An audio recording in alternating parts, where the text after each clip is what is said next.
There's this phrase that has been playing on sort of a loop in my head lately, the housing crisis. It is everywhere. I mean, it's in all the headlines. It's dominating city council meetings. And honestly, for most people listening, it's probably the single biggest line item in their monthly budget.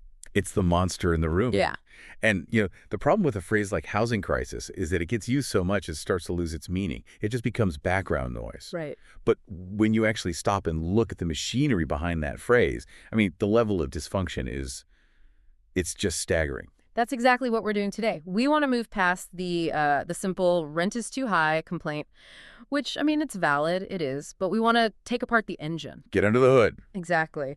We're looking at a stack of research that spans the globe, from the zoning wars in the Anglosphere to the renter's paradox in Germany. Because the question isn't just, why is it expensive? No. The question is, why is the cost of shelter rising faster than the ability of human beings to earn money? Right, that's the fundamental disconnect.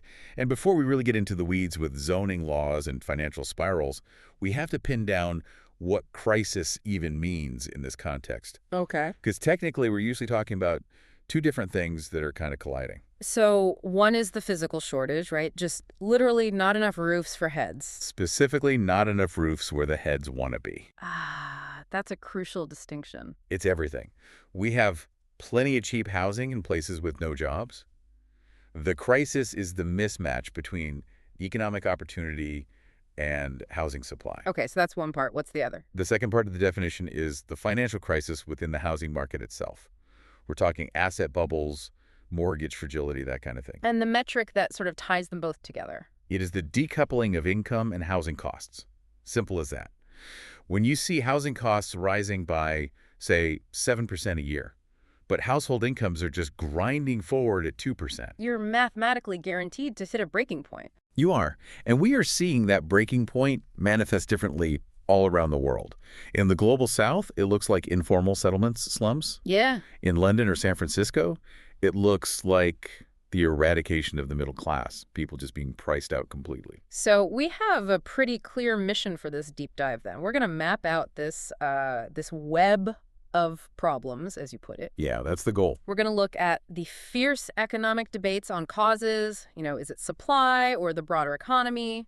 We're going to compare the Anglosphere model of planning against the Japanese model, that's a fascinating case study in just doing things totally differently. It really is. Then we'll take a tour of the specific dysfunctions in Germany, the Netherlands, India, and the UK. And we won't just leave you in the depression of the crisis. We are going to look at New Zealand, which actually offers a data-backed glimmer of hope. A glimmer of hope, I'll take it. And then we'll wrap up with the mechanics of financial bubbles, the doom loop scenario, which sounds ominous. It is. All right, let's jump in. Section 1, the great debate, supply versus the economy. Let's do it. I feel like if you grab a random person on the street and ask them why housing is so expensive, they'll say greedy developers or maybe, inflation. Sure, those are the easy answers. But when you look at the academic literature, there is this massive fight happening. Is it really just that we aren't building enough? That is the million-dollar question, or I guess the trillion-dollar question at this point. Yeah. And economists have been wrestling with this for decades. So it's not settled. Well, a consensus is starting to emerge. Specifically in a 2022 analysis by Christian Hilber and Olivier Chauny, we're seeing agreement around what they call the primary strand of the debate. The primary strand. And that strand points the finger pretty squarely at supply constraints. Okay, supply constraints. That sounds very sterile, very academic. What are we actually talking about on the ground? We're talking about the physical inability to put a building on a piece of land. But, and this is the key point, it's not because we ran out of land, and it's not because we forgot how to build houses. It's because of land use restrictions. The rules. The rules. The argument here is that in the places where demand is highest, major cities with good jobs, we have erected this legal wall that prevents the market from responding to that demand. This is the regulatory tax concept I was reading about in the notes. I want to double click on that because I think people hear tax and they think of a check they write to the government. This is different, isn't it? It's an invisible tax, a shadow tax. Think of it this way. Let's say you want to build a house. You have the cost of the land, the cost of the lumber, the concrete, the labor. Let's say all of that adds up to, $300,000. Okay, the actual cost of construction. Exactly. But that house sells in the market for $500,000. Now, in a normal, efficient market, like the market for, say, toaster ovens, other companies would see that massive profit margin. And they'd rush in. They'd rush in, build more toasters, and drive the price down closer to the actual cost of production. Right, that's just capitalism 101. If there's profit to be made, competition comes in and eats it away until the price reflects the actual value of the thing. Precisely. Huh. But in housing, that mechanism is broken. Why? Zoning laws, height limits, density restrictions, minimum lot sizes, they physically prevent that competition from entering the market. So that $200,000 difference between the cost to build and the price to buy, it doesn't go away. It just stays there. It becomes a permanent premium, a scarcity premium. So you're saying it's the price of scarcity. You are paying an extra $200,000 just for the permission to exist in that space. That's a perfect way to put it. Yeah. And the research Hilber and Shawnee cites suggests that in heavily restricted markets, we're talking places like New York, London, San Francisco, this regulatory tax can account for more than 50% of the home's value. Wait, say that again? More than half. More than half. That is wild to think about. Half the mortgage you're paying isn't for the physical house, the bricks and the wood. It's for the bureaucracy that prevented someone else from building a house next to you. That is a great way to put it. Yes.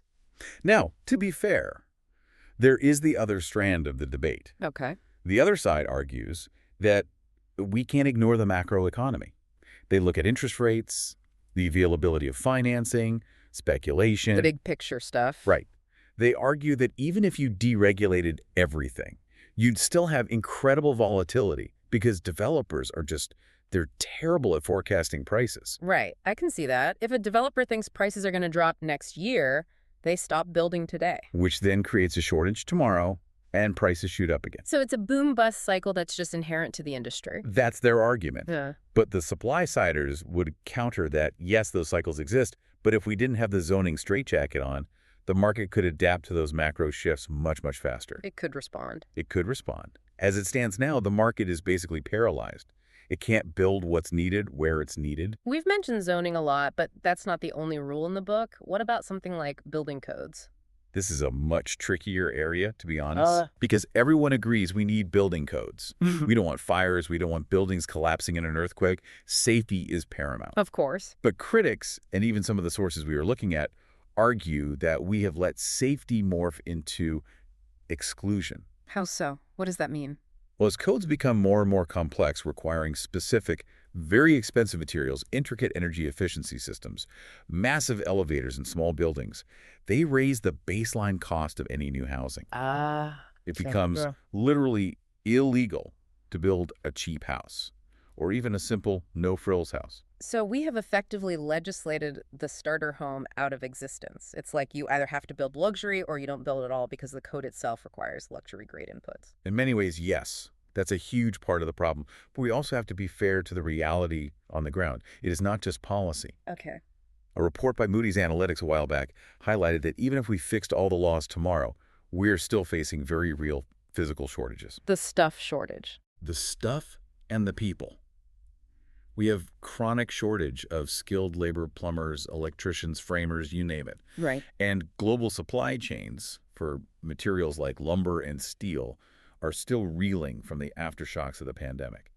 So even if you get a permit, you might not be able to find the people or the materials to actually build. Plus, you have these external shocks. We've seen migration crises, refugee movements, these sudden spikes in population in specific areas that the construction industry physically cannot keep up with. Absolutely. And we cannot ignore the other side of the equation. The income side. The income side. We've been talking about high prices, but the other part of that ratio is stagnant wages. A major driver of this crisis is simply that people are poorer relative to the assets they need to buy than they were a generation ago. So it's a supply problem, a regulatory problem, a labor problem, and a wage problem all tangled up together. A true web of dysfunction. It's not one thing, it's everything, all at once. Let's zoom out a bit. I think there's a tendency, especially in the US or the UK, to assume this is just how it is in rich countries. You know, you get wealthy, you get bureaucracy, housing gets expensive. End of story. Right, a law of nature. But that's not entirely true, is it? There's a divergent path. There is. And this brings us to what's been called the planning puzzle. If you look at the data, there's a really stark divide between what we call the Anglosphere and Japan. And the Anglosphere is the US, UK, Canada, Australia, New Zealand. Correct. The English-speaking common law world. And these countries, for the most part, share a specific philosophy of planning that empowers local control. Local control. Which, in turn, creates the mechanism for what we all know as NIMBYism, not in my backyard. I feel like we use NIMBY as a slur sometimes, but let's actually unpack the mechanism. Why does the Anglosphere model lead to these incredibly high prices? It comes down to something called discretionary planning. Yeah. In the Anglosphere, generally speaking, if you own a piece of land and want to build something new, your neighbors get a say, a big say. The public hearings. The public hearings, the environmental reviews that can be weaponized to delay projects for years, and city councils that can ultimately just vote no based on subjective criteria, like neighborhood character. So the system is designed from the ground up to prioritize the preferences of the people who already live there. Yes, over the needs of the people who want to live there. The outsider. Exactly. It creates an insider-outsider dynamic. Yeah. If I am an existing homeowner, restricting new supply increases my property value. It's simple economics. So it's actually in my rational financial interest to show up at that city council meeting and scream about shadows or traffic or parking. The system empowers you, the insider, to block competition. And it works. And the result is a shortage. A chronic structural shortage. Now, contrast that with Japan. Japan is a wealthy, highly developed nation. Tokyo is the biggest city on Earth by a huge margin.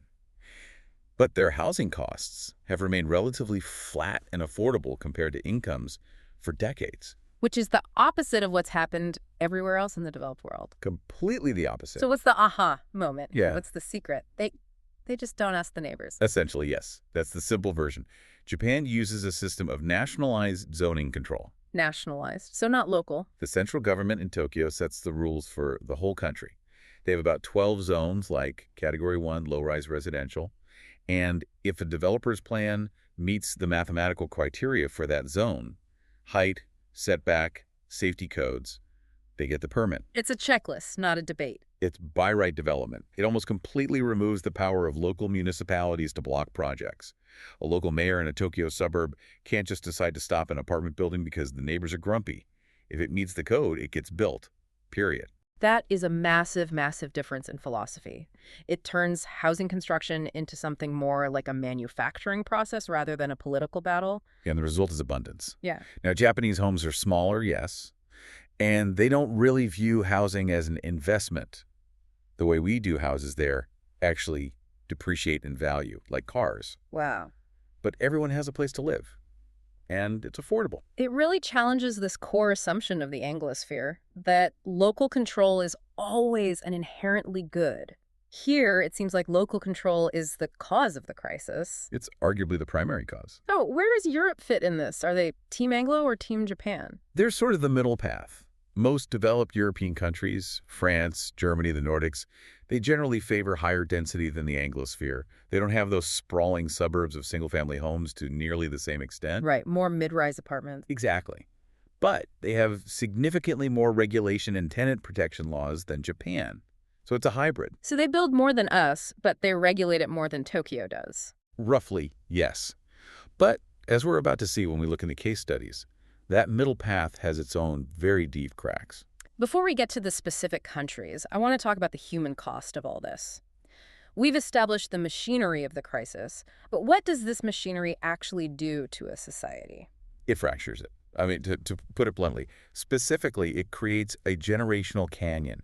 We are seeing a situation where millennials and Gen Z are entering the market at a distinct and, frankly, unfair disadvantage compared to their parents or grandparents. It's the classic pulling up the ladder effect. It is. They are paying a much, much higher percentage of their income just for basic shelter. But it's not just about the money. I think this is a point that gets missed. It's about time. The housing crisis is altering the timeline of human life. What do you mean by that? Well, think about the traditional milestones of adulthood. Moving out of your parents' house, moving in with a partner, getting married, having children. All of these things require space. They require stability. They require money. When the space is prohibitively expensive, the milestones get delayed, or they don't happen at all. I see. So people are living with roommates deep into their 30s. They're delaying having kids because they literally don't have a spare room for a crib. Or they're staying in unhealthy relationships because they can't afford a separate apartment. It acts as a kind of social freezer, putting the natural evolution of life on hold. And that frustration, that has to go somewhere, right? It goes directly into politics. Yeah. Politico and other outlets have reported extensively on this. The housing crisis is a major, major driver of political instability and radicalization. Well, when a democracy fails to provide something as basic as shelter, young voters lose faith in the system itself. If the social contract is work hard, play by the rules, and you'll get a home, and the home never comes. The one uphold the contract. Exactly. And this creates a huge opening for populism. We see politicians stoking anti-immigrant sentiment, telling voters, you can't afford a home because those people are taking them. It redirects the anger. It redirects the anger away from the complex reality of zoning laws and lack of construction and toward a vulnerable scapegoat. So the housing crisis isn't just an economic annoyance. You're saying it's a genuine threat to democratic stability. I don't think that's an exaggeration at all. Yeah. We're seeing social unrest in cities worldwide directly linked to this. Okay, let's take a tour of the damage. We've selected 4 countries that highlight different aspects of this mess. And our first stop is Germany, the land of the happy renter, or so I've heard.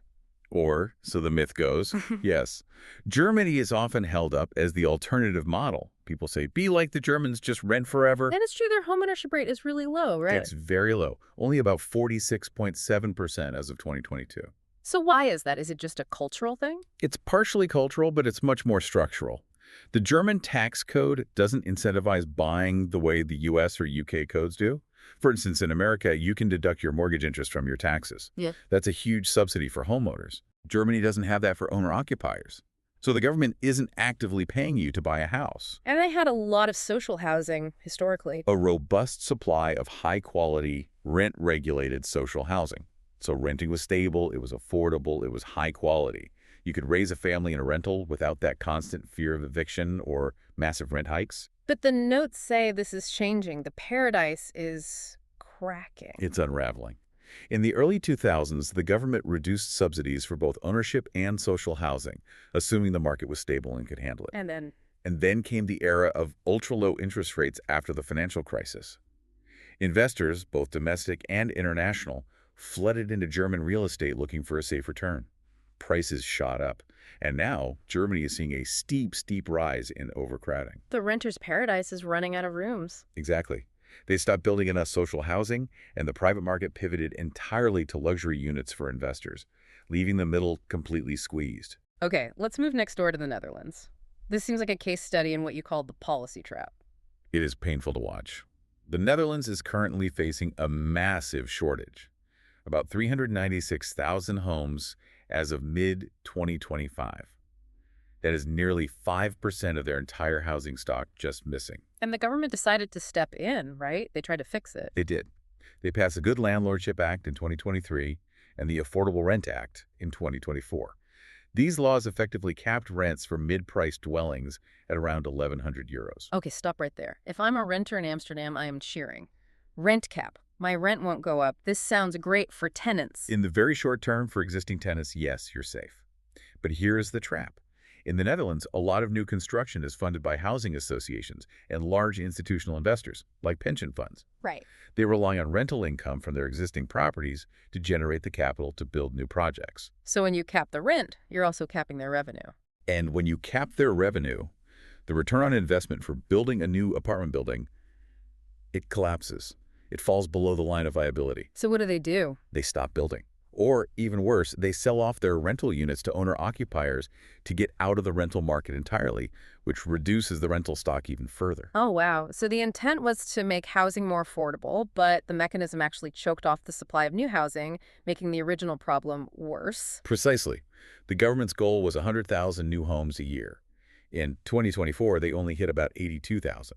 And the social housing targets are being missed all over the country. It's a classic economic tragedy where the price control exacerbates the very shortage it was meant to solve. Let's jump continents now to India. When we talk about shortage here, the scale is just, it's mind-bending. It's a completely different universe of numbers. A 2012 report estimated the urban housing shortage at 18.78 million units. 18.78 million. Almost 19 million homes just missing. That is the population of a medium-sized European country, just without homes. But in India, the story isn't just about the raw numbers. It's about staggering inequality. The shortage is not evenly distributed at all. How so? The data shows that the vast majority of that shortage, about 10.5 million of the 19 million units, is for what's called the economically weaker section and lower income groups. And what does economically weaker section mean in this context? We're talking about households earning less than 300,000 rupees a year, so the working poor. Okay. And for the wealthier groups? For the middle income group and above, the shortage was only about 0.8 million units. That's a staggering disparity. So if you have money in India, the market basically works for you. If you're poor, the market doesn't even see you. It doesn't exist for you. Yeah. The formal housing market essentially ignores the bottom of the pyramid because the profit margins simply aren't there to build housing they can afford. And this forces millions and millions of people into informal settlements, slums, where they have no legal title, poor sanitation, and zero security. It's a crisis of poverty and market failure all rolled into one.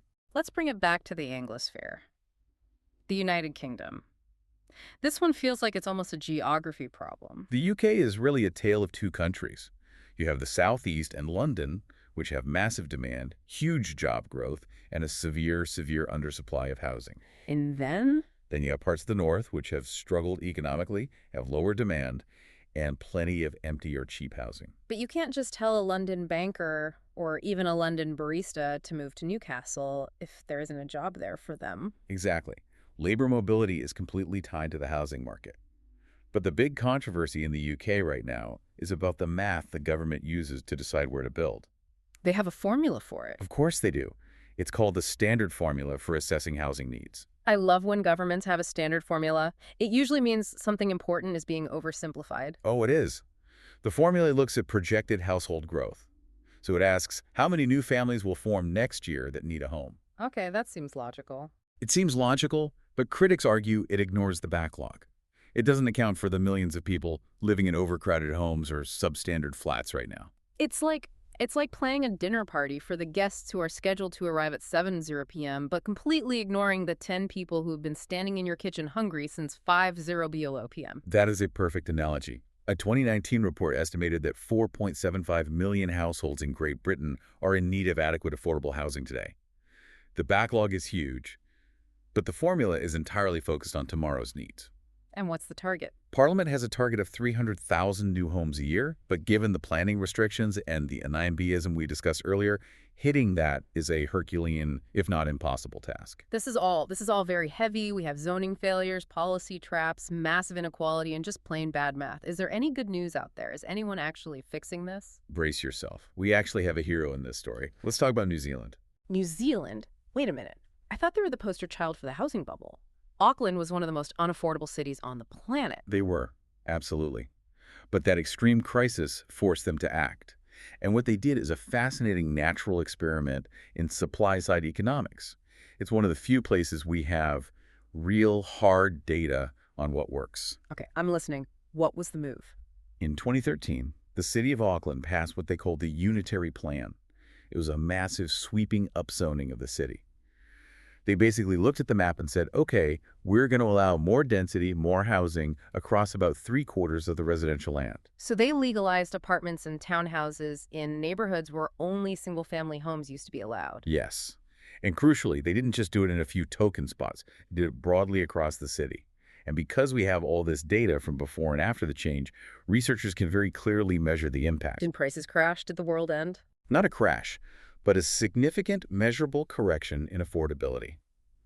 Rents in Auckland grew much, much more slowly than they did in the rest of New Zealand, which didn't reform. How much more slowly? One researcher, Ryan Greenaway-McGreevy, estimated that as of July 2024, rents in Auckland were 28% lower than they would have been without the reforms. 28% lower. That is life-changing money for a renter. That's the difference between saving for a deposit and living paycheck to paycheck. It's massive. And it proved the theory in the real world. If you make it legal to build more housing, developers will build it, supply will increase, and price pressure will ease. So did the politicians take a victory lap and stop there? They actually doubled down. Yeah. In October 2021, the national government, and this is the key part with bipartisan support, passed the medium-density residential standards. Bipartisan. On housing. In 2021. That might be the most shocking part of this whole story. It really is. It shows you how severe the crisis was.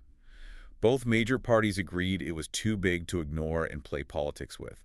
And the new law basically allows for 3 units and 3 stories on almost all residential parcels in large cities across the country. Okay, explain 3 and 3 for me.